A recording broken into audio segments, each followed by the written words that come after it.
Shalom, real quick, giving all praise to Yahweh, Bashem, Al Shai, Bashem, Rakakwada, Shalom to the 144,000, and the rest of the elect out there, Shalom to you all. And I'm going to entitle this video, Proof We Had Wives of the Other Nations. And why did Moses tell Israel to take the little girls for yourselves? So this right here is, I'll make this quick. This is Numbers 31 verse 18, and then you're going to get an answer too. It says, but all the young girls who have not known man by lying with them, women that are virgins, young girls, keep alive for yourselves. Who is he talking to? You read up a couple of verses. He was talking to the military, the Israelite men that had taken over the Midianites, burned their villages, their houses, utterly destroyed the men, utterly killed off the men and the boys, but they kept the women that were married. But according to the law, you can take a woman if the man's dead, but you were to kill them too. So you were to kill 3 groups of people among the Midianites. And Balaam in Numbers 24, 23, and 24 was also killed, and it's mentioned in this same chapter. So Moses got mad at them. When you read a couple of verses above, Moses got mad because he asked them, who did you take alive? They took alive the women that were married. And matter of fact, let me go to it so I can just read it. I don't want to botch it up.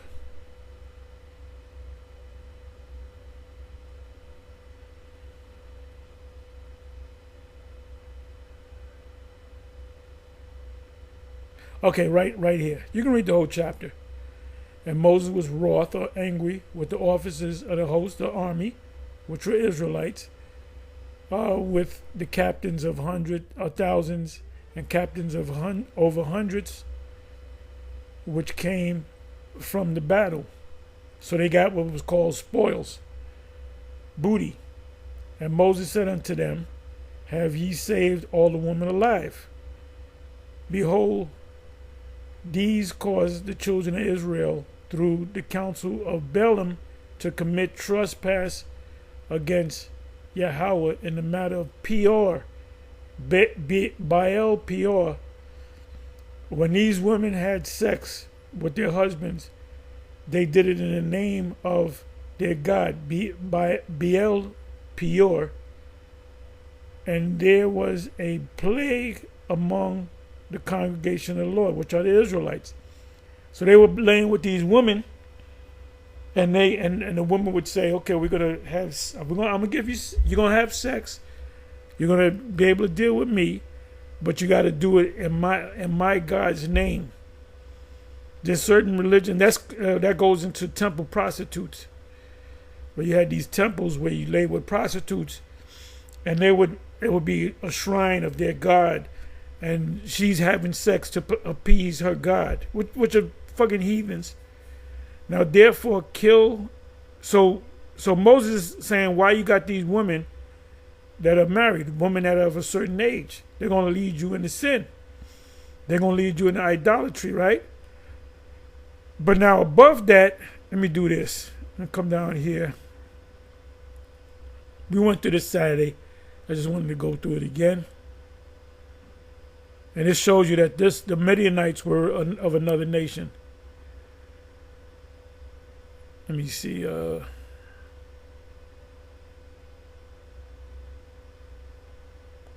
Okay, let me start the 9th verse. And Balaam is mentioned. Balaam also, the son of Beor, they slew with the sword. Now he prophesied, and he saw the end of Esau and what Israel's going to do. Remember, he told the king of Moab what these Israelites that you calling yourself putting a curse on, or wanted me to put a curse on. He said, this is what they're going to wind up doing to you and all the neighboring peoples. They're going to utterly destroy you and put you into captivity. and they're going to destroy the Edomites. They're going to destroy, utterly do away with the Amalekites. Balaam, right? That's the man whose eyes were open. It said, and the children of Israel took all the women of Midian captive and their little ones, and took the spoil of all their cattle and all their flock and all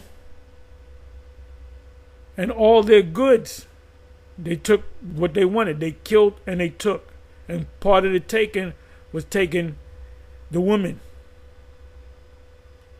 Remember what Conan said, Arnold Schwarzenegger said in Conan, the original Conan, he said, what's best in life? He said to defeat the enemy, have them driven before you, and hear the lamentation of their women. What does it mean by the lamentation of the women? They're crying because their husbands died, and ultimately you're going to pop them, right? It says, and they burnt all their cities wherein they dwelt, and all their goodly castles, big houses, with fire.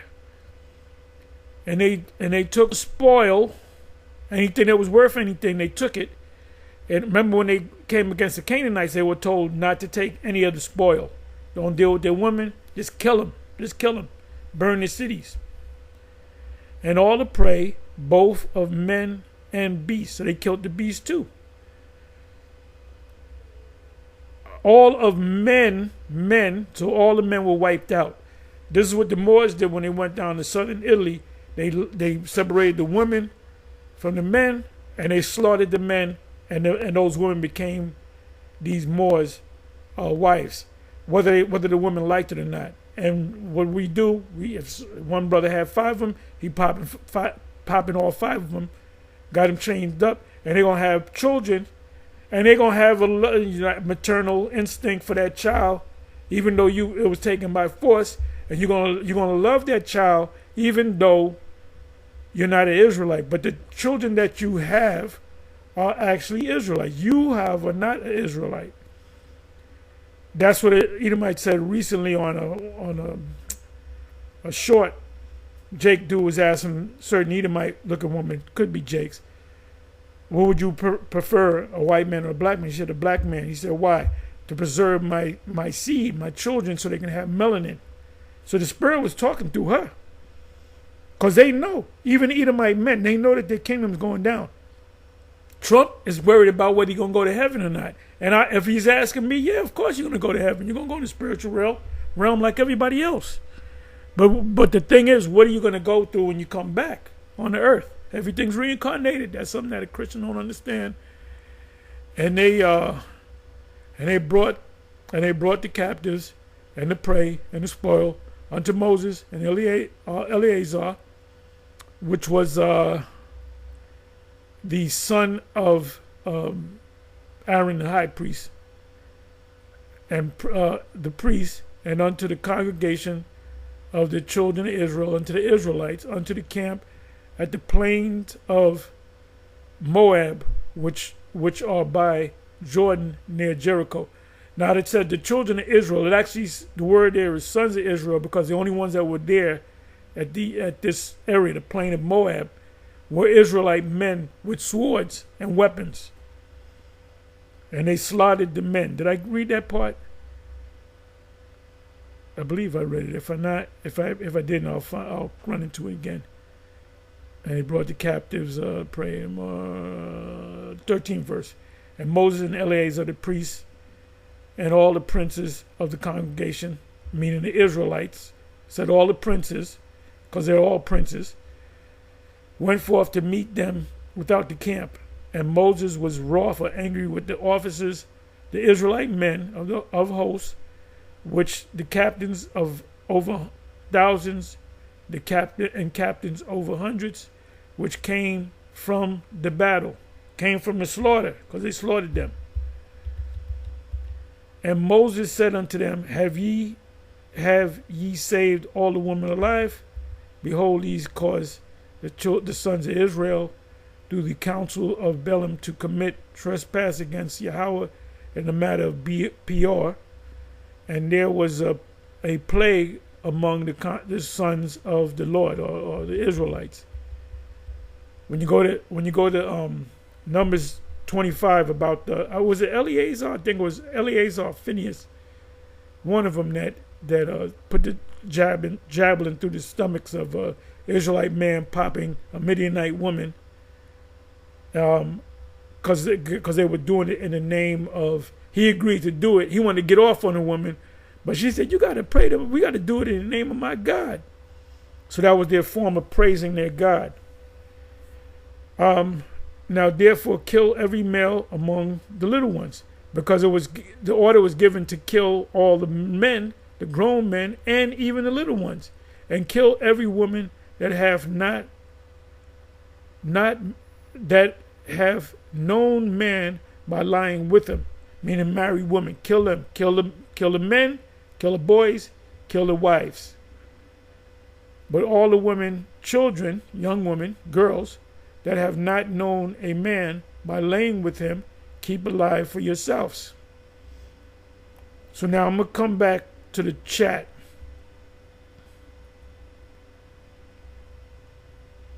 So here it is, Numbers 31, verse 18. Okay, so this, they're just saying it again in other words. But this, I was surprised to hear this, right? His interpretation and meaning, historical and cultural context. This event takes place in the ancient Near East, well, it's in the border of Moab, during a time of tribal warfare. The Midianites were seen as enemies of Israel, in part because they had previously led Israel into idolatry and sexual immorality. See Numbers 25. The killing of the Midianite woman is justified in the narrative by their role in that seduction. You want to have sex with me? You got to do it in the name of my God. Baal Peor. Why keep the virgin? Now the word there in the Hebrew is young woman, is batwala, a prepubescent girl. A girl, maybe she was 12, maybe she was 11, maybe she was 8. If she's 8, you gotta take care of her until she hits 12 or hits puberty. Girls alive, virgin girls or young little girls were seen as uncontaminated by the earliest sin of the Midianites, which was the worshiping, having sex in the name of Baal Peor. In the context of ancient warfare, so when Brother Polite came up and asked us about the graping, and we said this is what they did in the ancient world, and we're going to do the same thing in the kingdom, right? What about if she's a little young? If she's 12, you can get them when they're 12 years old. Because she's Trump is talking about repealing the law, bringing back the law in the United States, going to be a federal law where you can lay with a girl or a woman 14 years old, as young as 14 years old. Not according to her parents, not have to being married. She can consent at the age of 14. Captured women were often taken as slaves. You didn't kill a woman if they were a good-looking woman. I said, man, I'm grabbing this. Concubines or what? Or wives, right? While this offends modern moral sensibilities, so you Israelites that got offended by it, you've been in the modern world, you've been in America too goddamn long. Well, this not supposed to happen, brother. That's some wicked shit that you're doing, man. You should be put to death. It was a common practice in ancient times. Keep alive for yourselves. For what reason? Implies these little girls or virgins will become part of Israelite households, likely as servants or in other roles, but possibly also as wives.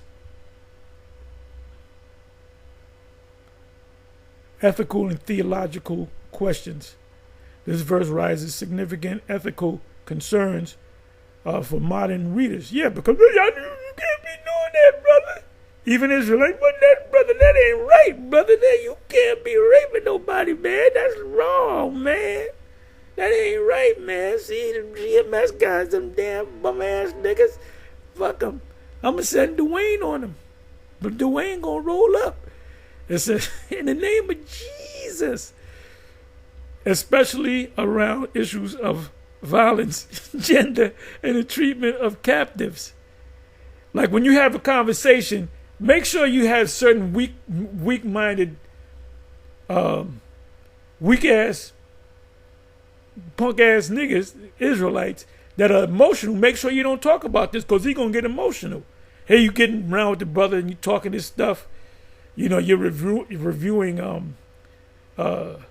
Numbers 31 and 18. And you know that there's weak-minded brothers out there, right? What you do, you don't say shit. Or you tell them, look, brother, go somewhere. You know, go somewhere. Go get yourself a baseball steak. Violence, gender. Yeah, around them certain weak-minded brothers, don't mention violence. We didn't kill nobody. They got spiritually killed. Gender, among men, women, and the treatment of captives. There's laws as to what you do to your captives. If she's a man, or if it's a man or a woman, right?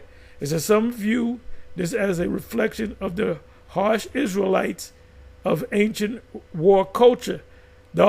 So Israelites are known, the harsh Israelites, the harsh realities of ancient war culture. Because when you took over an enemy, guess what? You got to slaughter the men, and you took their spoils, and you took the little boys too, and you slaughtered them because what? They're gonna grow up to get revenge. Girls don't do that, right? It says not a moral directive for today. Others see it as part of divine judgment on a corrupt society, Midian. So it's a corrupt society, but why does the little girls, prepubescent girls get that? They're just little girls. But still wrestle with the implications. So now let's come over here. Almost finished. Modern reflections. Many Christian and Jewish scholars today emphasize interpreting such passages through a lens of historical context, not a prescriptive models for modern behavior. So when you go back into the Old Testament, you read this stuff, you got to put on a hat. This is what they did in the ancient world. They also highlight that the full revelation of God's character for Christians is ultimately seen in the Messiah, whose teaching contrasts sharply with this kind of violence. Nope, because you get around the Lord, if somebody took a little girl and did what they had to do, or a Hebrew man married his daughter off to another Hebrew man, and he says, you're going to be my wife, or you're going to be my slave, or you're going to be my son's wife, the Lord never had no problem with that, because it's in the law. Remember, he kept the law, right?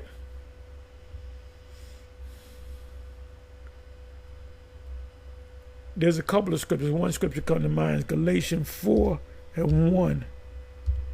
Galatians 4.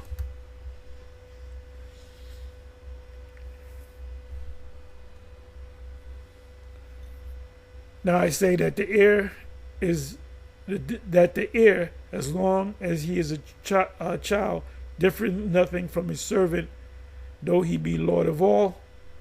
They showed you that in the movie The Last Emperor of China, which is a great movie. It's 3 hours long, but it's a great movie. You'll get into it. Show you how they had tutors back then. The Chinese, you had the royal, the Forbidden City, you had the child that was born that was royal.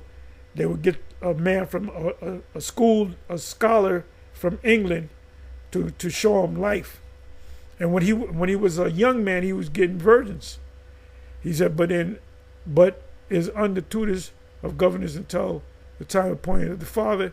Even so, we, when we were children, were in bondage under the elements of the world. But when the fullness of time came, the Most High sent forth his son, made of a woman, made what? Under the law. He kept the law perfectly. That was that sheep, that sheep or the lamb or the sheep with no blemish. It said to redeem them that were under the law, because we were under the curse of the law, that we might receive the adoption of sons. I went through that adoption, Romans chapter 9, verse 4.